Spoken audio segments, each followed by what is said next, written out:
Camadas básicas a Bíblia afirma existirem no mundo, Caio? Camadas? Camadas básicas. A Bíblia ele deve estar se referindo de significados espirituais, de sentidos e de... Com que a gente lida? Com que camadas dimensionais? Deve ser isso. Pode ter, camadas dimensionais. A Bíblia afirma existirem no mundo. Bom, vamos começar, olha aqui para mim. Tá olhando aqui para mim? Primeiro, você tá vendo meu corpo, certo? Você vê meu corpo, Braulio? Tô vendo, Caio. Segundo, você sente minha alma. Já expressei emoções, sentimentos, tristezas, agrados, desagrados. Corpo, psique, fui ali dentro, comi um melão com muito prazer. É um aproveitamento psicofísico do processo. A ideia de psique no grego e de nepás no Velho Testamento hebraico carrega esse significado desse elemento semi-espiritual, semi-orgânico, semi-neural, esse ente de conexões múltiplas que é a alma e que faz conexões e aproveita da água gelada gostosa à emoção de uma poesia. Aqui dentro de mim. Tá. Tem meu espírito profundo que está para além disso tudo e que vive eternamente, que é indissolvível pela sensação da minha morte física. Então só no meu corpo aqui você já vê quantas camadas. Agora em volta de mim, eu tenho vocês que fazem parte do ambiente material aqui e do curso deste mundo, que é o fluxo da sociedade humana passante pela vida da gente em relação a cuja sociedade nós estamos totalmente vinculados. Hoje a gente já tratou do curso deste mundo aqui um pouco. A gente falou de Bolsonaro, é curso deste mundo. Política, fanatismo, ódio, surto de gente toda obcecada, andando numa mesma direção. É o curso deste mundo. Eles estão brigando aí e dizendo, Caio, prega o evangelho, mas não fala do curso deste mundo. O que é impossível. O evangelho lasca o curso deste mundo. O evangelho é frequentemente inimigo do curso deste mundo. Mas tá aí, o curso deste mundo, sociologia, história, fenomenologia imediata. Os discursos daquele rapaz, o nome dele é o quê? Leandro Carnal. Não tem esse carequinho aí? Sim. É um analista do curso deste mundo. Ele é isso mesmo. É só isso. O Carnal é analista não chama para um outro nível que ele não vai. Tá ali. E aqui já é analista do curso deste mundo com uma visão totalmente de esquerda e intelectual, culta, porém antiga. Em algumas das proposições de convicção do curso deste mundo. Né? Aí você tem, além do curso deste mundo, Paulo diz que você tem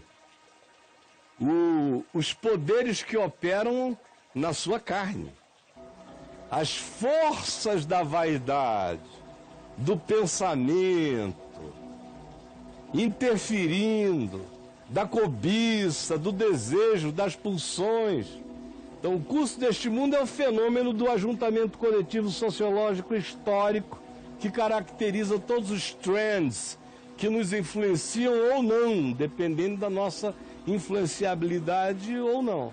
E você tem a dimensão da tua própria carnalidade, assim na linguagem definida por Paulo, das tuas escolhas, dos teus prazeres, dos teus caprichos, altamente influenciados pelo curso deste mundo, que te dá temas, agendas, que te impõe compromissos, que diz, se você conseguir, você fica maior, se você não conseguir, você vai ser visto menor.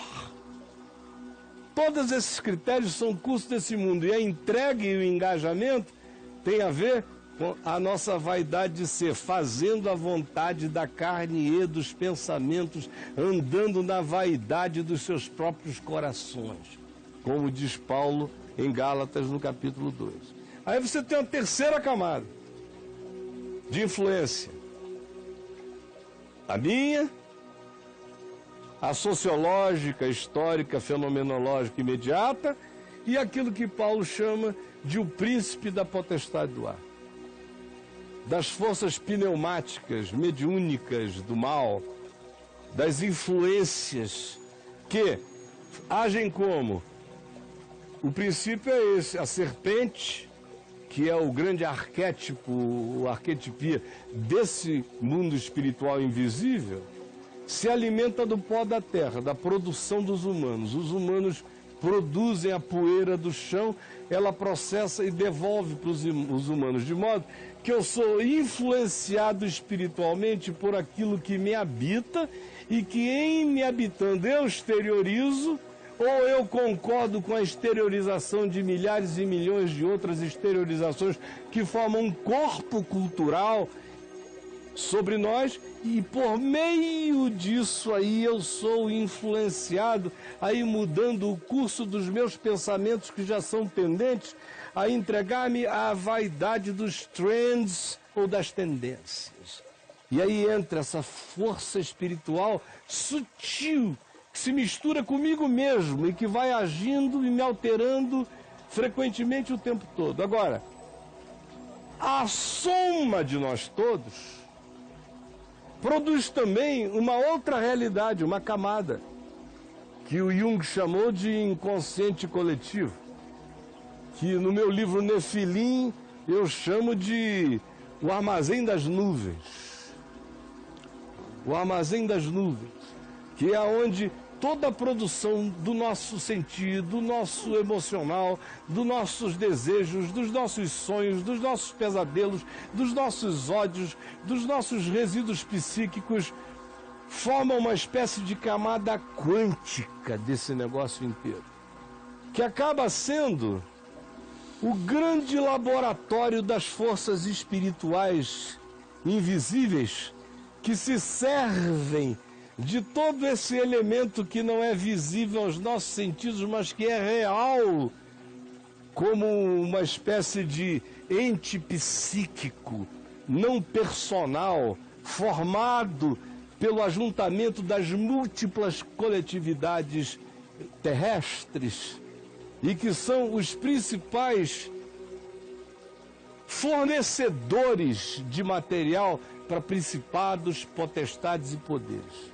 Então, em cima de camadas de principados e potestades, aqui embaixo você tem forças espirituais atacando o nível menor, tem essa camada do inconsciente coletivo, e acima disso você tem uma quantidade enorme de outras camadas. Você tem principados espirituais que, de acordo com a Bíblia, vinculam-se a determinadas culturas e políticas regionais na Terra. Você vê em Daniel, tem o Principado da Pérsia, o Principado da Grécia, o Principado de Israel.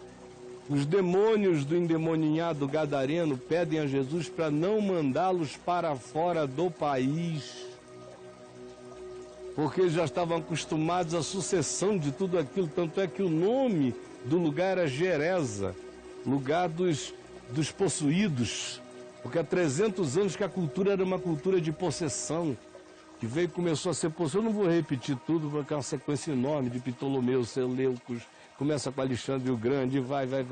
Tá. Bom, já falei muito sobre isso. Então, acima de principados e potestades, você tem tronos do bem e do mal.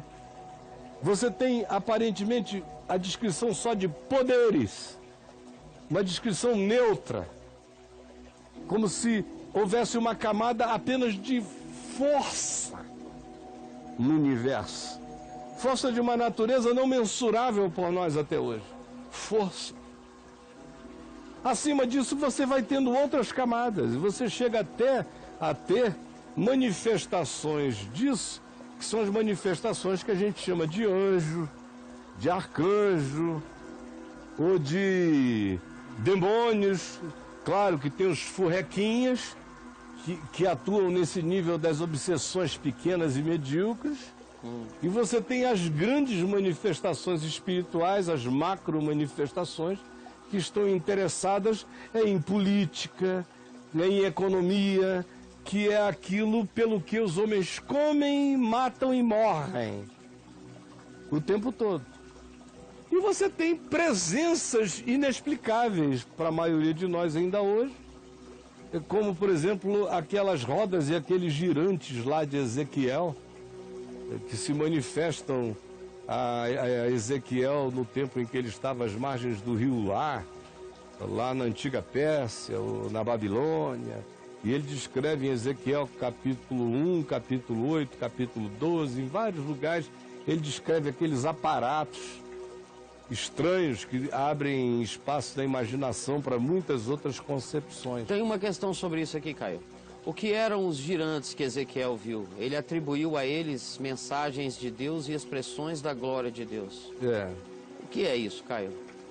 Na sua opinião? Realmente, você lê Ezequiel, quando Ezequiel olha para aqueles seres, imagina, isso foi há mais ou menos 3.000 anos atrás. 3.000 anos atrás. Tem um tempo bom. Se você pegasse um negócio desse e mostrasse no século 17 da nossa era a qualquer pessoa na Terra, ela enlouqueceria com aquilo. Imagina há 3.000 anos atrás. Se você fizer um helicóptero moderno pousar há 3.000 anos atrás no meio da Babilônia, eles já vão se ajoelhar e dizer: os deuses nos visitaram. Sim. Você tem alguma dúvida disso? Não tem dúvida. Se pousasse um Airbus no deserto, você imagina um A350 no deserto do Nabucodonosor, na frente da Babilônia, eles iam cair de joelhos, iam adorar. Um drone viajando assim, um dronezinho, parando na cara do... Todo mundo ajoelhava: fala, Senhor, que teu servo ouve. Que era inconcebível. Então, quando Ezequiel viu aquilo, ele diz que aquilo era a glória de Deus, que se manifestou a ele luzes para todos os lados, não sei o que e tal. Tem duas maneiras de interpretar. Uma é que tenham sido anjos do Senhor que tenham visitado realmente. Fica difícil explicar anjo do Senhor com aqueles aparatos todos. Mas tudo bem, anjo produz cultura também. Os anjos da Bíblia não se manifestam vestidos. Vestimento é cultura. Não anda em carruagem de fogo, é cultura. Produção é cultura. Não tem a espada do anjo do Senhor? Teoricamente, para que um anjo do Senhor precisa de uma espada? A menos que ele seja um ente que faça produção de cultura. Também. Ou qualquer outra coisa. A gente vê anjos com muitos aparatos, com muitas formas. Então deixa para lá. Tá. A primeira alternativa é essa. Ele, de fato, eram enviados, aqueles seres, e falaram com ele, deram uma mensagem para ele. A outra possibilidade é que aqueles seres se manifestaram e o que ele ouviu no coração dele já foi a voz de Deus nele, a luta dele, o conflito dele, a procura dele, as perguntas dele a Deus, que ante o choque do que ele viu, estrondaram dentro dele como uma mensagem espiritual. Mas aí já não tinha nada a ver com a visualização do que ele viu, é uma outra alternativa. É claro que essa segunda alternativa deixa um monte de gente ali arrepiada, dizendo: o Caio está dizendo que talvez... Não estou dizendo nada, eu não estava lá, não aconteceu comigo. Tem muito tempo, afinal. Tem muito tempo, não é importante, não salva ninguém, não muda coisa alguma. Como também aqueles seres, numa viagem totalmente viajante, podem ser nós mesmos vindos do futuro, né? Você já imaginou essa possibilidade? Nós mesmos vindos do futuro. Nós mesmos daqui a 100 anos voltando na história. E a história escrevendo sobre si mesma sem saber. E nós lendo o nosso registro de quando daqui a 100, 200 anos nós voltamos 3.200 anos no tempo, a gente lê o registro histórico dos nossos pais, eu que sou pai dos que irão nesse caso, claro, dessa suposição, entendeu? Entendi. e influenciados a fazer a viagem até lá, mas ao mesmo tempo bloqueados para não fazer nenhum tipo de intervenção em relação ao processo histórico, porque se alguém intervier no processo histórico antigo, muda o presente e alteraria o próprio futuro de quem foi fazer a viagem, que já não voltaria para lugar nenhum se fosse alterado. O processo. De modo que qualquer intervenção seria absolutamente suicida. Ter-se-ia que deixar seguir o curso. Aí, nesse sentido, o céu é o limite para as especulações e a minha mente é fértil. Eu prefiro ficar com a simplificação de que Ezequiel ouviu a palavra de Deus que ele ouviu se cumpriu e é verdadeira, e aqueles aparatos são criaturas de Deus. De que natureza, quem são elas, de onde vieram, não estou preocupado. Não consigo negá-las porque eu já vi coisa idêntica 2 vezes. E a segunda era uma visão de Ezequiel. Só que não gerou em mim a mesma estupefação que gerou em Ezequiel, porque eu já sou um filho de uma geração de discos voadores, de aviões, de tecnologia, disso, daquilo outro. Ou seja, eu já sou filho de uma geração cínica para esse tipo de aparições celestiais. Para mim, elas são sempre mais intergalácticas e produção de uma cultura, porque eu sou filho de uma cultura que produz coisas desse tipo e manda para Júpiter, no nosso pequeno engatinhar. Mas tudo que eu estou dizendo aqui não faz ninguém ter mais paz nem menos paz, conhecer a Deus, se tornar um ser humano melhor, nem coisa alguma. É apenas um diletantismo de um jogar conversa fora. Sobre Ezequiel, o que fica é, ele ouviu a voz de Deus, e a voz que ele ouviu era verdadeira, e a palavra que chegou ao coração dele era a palavra do eterno, coerente com o eterno, para ser obedecida por aqueles que sabem que Deus fala, com girantes, sem girantes, com aparição, sem aparição, fala no coração, e aquele que ouvir a voz de Deus não endureça o seu coração, porque isso seria uma provocação.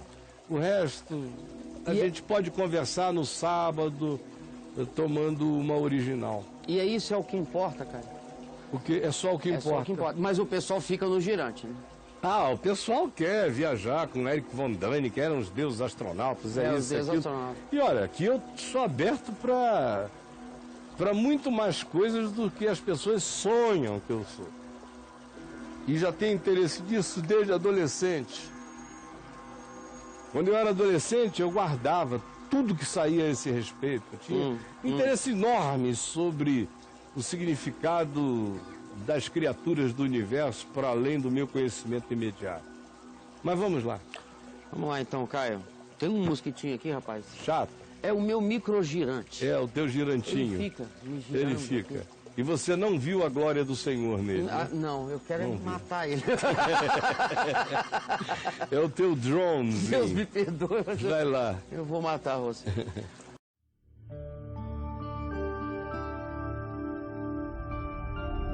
VNV-TV, o canal é você.